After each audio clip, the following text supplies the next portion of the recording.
उसके बाद वो वहां से चला जाता है। उसके चले जाने के बाद अंदर खड़े सब लोग आपस में बातें करने लगते हैं। क्या तुमने भी देखा? हाँ, कितने दूर उछलते हुए गए मिस्टर सिंघानिया। अजीब है। मैंने सुना है पहले भी उनके साथ ऐसा कुछ होता रहता है। उनको कोई बीमारी है क्या? पता नहीं, लगता तो मुझे भी ऐसा ही है। और कभी कभी लगता है मानो उनके अंदर स्पाइडरमैन की ताकत है। जब उसे नई नई पावर मिलती थी तो देखा नहीं था वो कैसे दीवारों पर चिपक जाता था। कहीं मिस्टर सिंघानिया को भी किसी स्पेशल मकड़े ने तो नहीं काट लिया? ये सुनकर वो सब लोग हंसने लग जाते हैं। फिर वहां से रूम खाली करके चले जाते हैं। रवीश अपने कैबिन में आता है, गुस्से में, फ्रस्ट्रेशन में अपनी टाई को खोलकर फेंकता है, कोट निकालकर फेंक देता है। राजेश थोड़ा डिस्टेंस पर उसके साथ साथ अंदर आता है और कहता है, आई यू ओके सम? रवीश ने कहा, गो get me black coffee. Rajesh तुरंत कहते हैं, जी सर, और फिर वहां से चला जाता है। रवीश जितना गुस्से में लग रहा था, राजेश समझ चुका था कि अगर उसे अपनी नौकरी बचानी है तो तुरंत ही उसकी आंखों के सामने से निकल कर जाना बेहतर है। उसके चले जाने के बाद कैबिन एकदम खामोश हो जाता है। रवीश अपना फोन निकालता है और वैभव को कॉल करता है। यू बास्टर्ड, एक न एक दिन मेरे लिए बहुत बड़ी प्रॉब्लम खड़ी करके मानेगा ये। जब कॉल लगता ही नहीं तो इरिटेट होकर वो फोन को सोफे पर फेंक देता है और वहां पर जाकर विंडो के सामने खड़ा हो जाता है। कांच की दीवार से वो नीचे पूरे शहर को देखता है, ठंडे एक्सप्रेशंस के साथ। पता नहीं क्या अजीब सी बीमारी है ये। दोनों भाई जुड़वा हैं, लेकिन उसे हमेशा ऐसा लगता है कि उसके साथ बहुत नाइंसाफी हुई है। भगवान ने इस तरह से तार क्यों जोड़ दिए उन दोनों के? और वो भी सिर्फ एक तरफ से।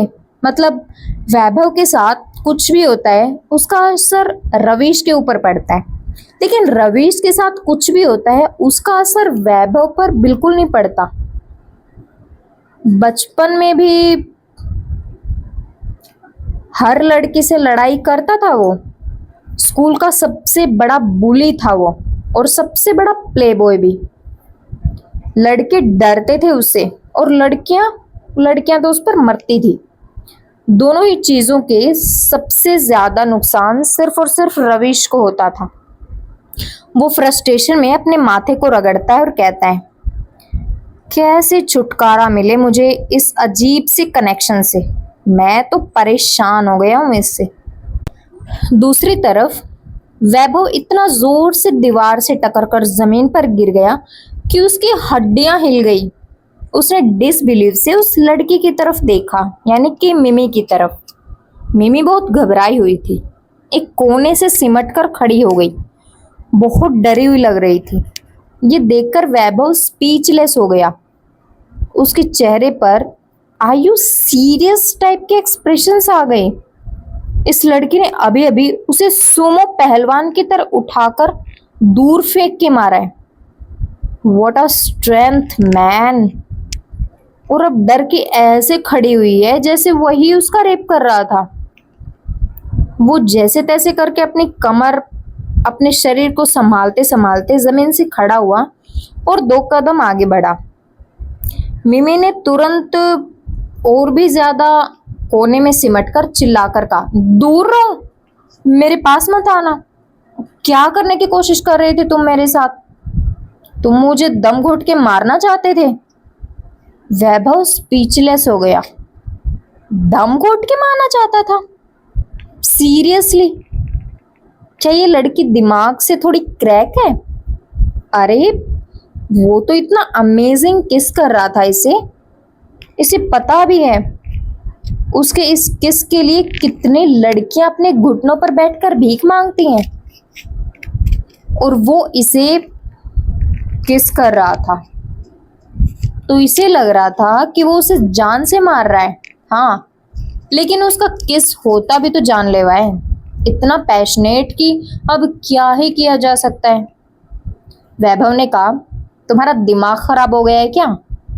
मैं तुम्हें जान से क्यों मारूंगा? और तुम कोई जान से मारने की चीज थोड़ी हो। मैं तो तुम्हें बस किस कर रहा था। मिमी की आंखें छोटी हो गई। उसने कहा, मेरा भोला भाला चेहरा देखकर मुझे बेवकूफ बनाने की कोशिश मत करो। मैं बेवकूफ नहीं हूं, मैं बहुत स्मार्ट हूं। सुना तुमने? मुझे अच्छे से पता है कि किस गाल पर और माथे पर किया जाता है। तुमने मेरे मुंह को ब्लॉक कर दिया था ताकि मैं सांस ना ले सकूं। तुम मुझे जान से मारने की कोशिश कर रहे थे ना? मिमी की बात सुनकर वैभव स्पीचलेस हो गया। उसे समझ नहीं आया कि वो हंसे या रोए। सीरियसली, सिर्फ गालों और माथे पर ही किस होता है? इस लड़की को क्या ये पता नहीं कि किस फोटो पर भी किया जाता है? और वही तो असली किस होता है, मजेदार। उसने कहा, ये तुमसे किसने कहा? होठों पर भी किस होता है स्वीटहार्ट, और मैं तुम्हें वही किस कर रहा था। अच्छा, वो सब छोड़ो। तुम्हारे पास इतनी स्ट्रेंथ आई कहाँ से? तुमने मुझे जैसे 80 किलो के इंसान को उठाकर फेंक दिया। इस बात से तो खुद वैभव भी हैरान था। ये लड़की कद काठी और वजन में उससे बहुत कम थी, फिर भी इसने ऐसे उठाकर फेंक के मारा कि उसमें तो कोई वजन ही नहीं है। और ये लड़की ही मोस्ट पावरफुल है। लेकिन वैभव ये नहीं जानता था कि मिमी भले ही दिखने में नाजुक शरीर की भोली भाली लड़की है, मगर वो इतनी स्ट्रोंग है कि पूरे ट्रक को उठाकर फेंक सकती है। ये उसकी सुपर नेचुरल पावर्स हैं। मिमी चुपचाप खड़ी रहती है। वो मासूम, खोई हुई, गुम लग रही थी। वैभव चलकर उसके पास आता है तो मिमी एकदम अलर्ट होकर उसकी तरफ देखती है, जैसे अगर वो 2 कदम और आया तो वो खुद ही खिड़की से बाहर कूद जाएगी। वैभव उसके ऐसे अलर्ट एक्सप्रेशन देखकर अपने हाथ ऊपर उठाकर बोला, हे रिलैक्स बेबी, तुम तो मुझे ऐसे डरा रही हो जैसे कि मैं तुम्हें खा ही जाऊंगा। मिमी ने कहा, अभी तुम मुझे खाने की तो कोशिश कर रहे थे। ये सुनकर वैभव हंस देता है, गॉड, ये लड़की कितनी क्यूट है। हाँ, वो सच में इसे खाने की कोशिश कर रहा था। उसने कहा, कोशिश तो कर रहा था, लेकिन तुमने मेरी कोशिश पर पानी फेर दिया। वैसे डार्लिंग, तुम हो बहुत टेस्टी। तुम्हें खाने का कोई रिग्रेट नहीं होगा मुझे। ये सुनकर मिमी की आंखें बड़ी हो जाती हैं। अपने पंजों पर अलर्ट होकर वो खड़ी होकर बोली, खबरदार अगर मेरे करीब आए और तुमने मुझे खाने की कोशिश भी की। वैभव अपने आईब्रोज को ऊपर उठा लेता है। हल्का सा हंसकर वो 4 कदम पीछे ले लेता है और कहता है, ऑल राइट ऑल राइट। इंसान होकर मैं इंसानों को नहीं खाता। बाय द वे, तुम हो कौन और ऐसे अचानक मेरे घर में कैसे आ गई? ये रियलाइज करते ही तुरंत मिमी चारों तरफ देखती है और उसकी आंखें बड़ी हो जाती है। उसे याद आता है कि रात को उसने गाड़ी में बहुत ही टेस्टी केक देखा था और वो गाड़ी के अंदर घुसी, पूरा केक खाकर आराम से सीट पर सो गई। और अब जब आंखें खुली तो वो यहाँ कैसे आ गई? उसके ऐसे कंफ्यूजिंग एक्सप्रेशंस देखकर तो वैभव भी अम्यूजमेंट के साथ बोला, तुम्हें याद नहीं? मिमी बहुत मासूमियत से ना में सिर हिला देती है। उसे सच्ची में नहीं याद था। वो तो केक खाने के बाद खर्राटे लेकर सो गई थी। तो यहाँ कैसे आई? ये आदमी कौन है और वो बिस्तर में क्या कर रही है? उसे कोई भी आइडिया नहीं था। वैभव को लगा शायद रात को इस लड़की ने बहुत ज्यादा ड्रिंक कर ली थी, इसलिए अब उसे कुछ भी याद नहीं। लेकिन उसने तो ड्रिंक नहीं की थी। फिर उसे कैसे याद नहीं कि कल रात को इस खूबसूरत लड़की को बाहों में लेकर सोया हुआ था? उसे तो बस इतना याद है कि वो खूबसूरत सी बिल्ली को लेकर आया था। वो बिल्ली बड़े ही सुकून से सो रही थी, इसलिए उसे उठाने का वैभव का बिल्कुल मन नहीं हुआ। लेकिन एक मिनट, वो बिल्ली कहाँ है? वैभव तुरंत आसपास देखता है, लेकिन उस कमरे में कुछ भी नहीं मिलता। उसने उस लड़की की तरफ देखकर पूछा, तुमने बिल्ली देखी? मिमी चौंक गई। क्या? बिल्ली? वैभव ने कहा, हाँ, एक छोटी सी गोल्डन कलर की बिल्ली। कल रात को वो मेरी गाड़ी में सो रही थी, मैं उसे घर लेकर आया था। यही तो थी मेरे कमरे में। वो आसपास देखता है, टेबल के नीचे, बिस्तर के नीचे, लेकिन पूरे कमरे में उसे कहीं भी वो बिल्ली दिखाई नहीं देती। मिमी की आंखें बड़ी हो गई।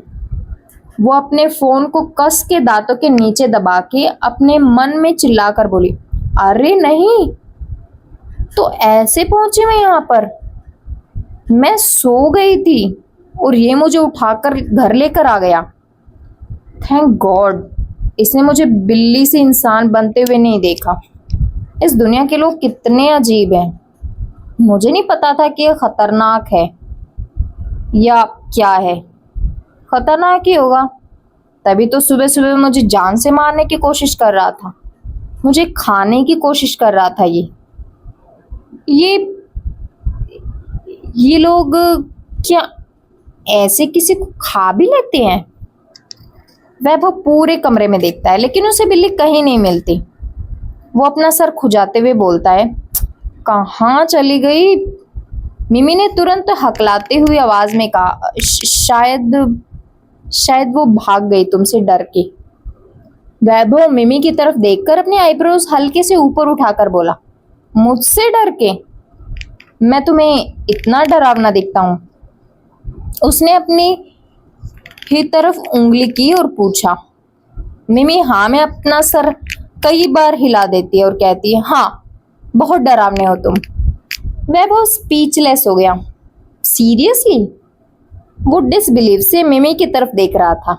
दुनिया भर की लड़कियां उस पर फिदा हैं, उसके हैंडसम से चेहरे पर फिदा हैं, उसके साथ रिलेशनशिप में आने के लिए सुसाइड करने को भी रेडी है, और इस लड़की को वो डरावना लगता है।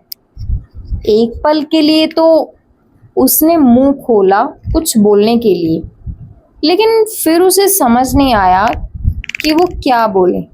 उसे अपने आप पर ही डाउट होने लगा। क्या वो सच में इतना डरावना है? क्योंकि ये लड़की जितनी मासूमियत घबराई नजरों से उसे देख रही थी, लग तो रहा था कि ये काफी डरी हुई है। ये करीब करीब 45 किलो की सुमो पहलवान जैसी ताकत रखने वाली लड़की उससे डर रही है। वो बाहर जाने लगता है, मगर फिर वो पलटकर मिमी की तरफ देखकर बोला, नाम क्या है वैसे तुम्हारा? मिमी ने थोड़ा हिचकिचाते हुए अपना नाम बताया, मिमी। वैभव अम्यूजमेंट के साथ बोला, बहुत प्यारा नाम है, बिल्कुल तुम्हारी तरह। अच्छा, कुछ खाओगी तुम? मैं ब्रेकफास्ट बनाने जा रहा हूँ। खाने का नाम सुनकर मिमी की आंखें चमक गई और उसके पेट में गुड़गुड़ हो रही थी, क्योंकि उसे बहुत ज्यादा भूख लग रही थी। उसने तुरंत हाँ में अपना सिर हिलाया तो वैभव ने पूछा, क्या खाओगी? मिमी अपनी उंगली को दांतों के नीचे दबा के आंखों के पुतलियों को ऊपर की तरफ कर लेती है, जैसे सोच रही थी कि क्या खाए। उसका ये जेस्चर बड़ा प्यारा था। वैभव दरवाजे पर अपने कोहने टिकाकर खड़ा हो जाता है और उसे अम्यूजमेंट के साथ देखता है। Seriously, she look so innocent. फिर बहुत सोचकर वो कहती है, वो जो कल रात को खाया था ना, वो बहुत टेस्टी था, मुझे वही खाना है। वैभव कंफ्यूज होकर बोला, अब मुझे कैसे पता होगा कि तुमने क्या खाया था कल रात को? बताओ क्या खाया था? मिमी अपना सर खुजाते हुए कहती है, वो मीठा था, बहुत अच्छा था, और उसे खाकर मुझे बहुत नींद आ गई थी। वैभव स्पीचलेस होकर उसकी तरफ देख रहा था। मिमी को केक का नाम नहीं पता था, इसलिए वो कुछ भी बता नहीं पा रही थी। वैभव एक गहरी सांस लेकर बोला, ऑमलेट खाओगे या सैंडविच? मिमी ने पूछा। इनमें से ज्यादा टेस्टी क्या होता है? वैभव ने कहा, मेरे हाथ का बनाया हुआ कुछ भी टेस्टी होता है।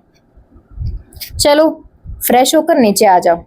ये बोलकर वैभव कमरे से चला गया और मिमी वहीं पर खड़ी रह गई।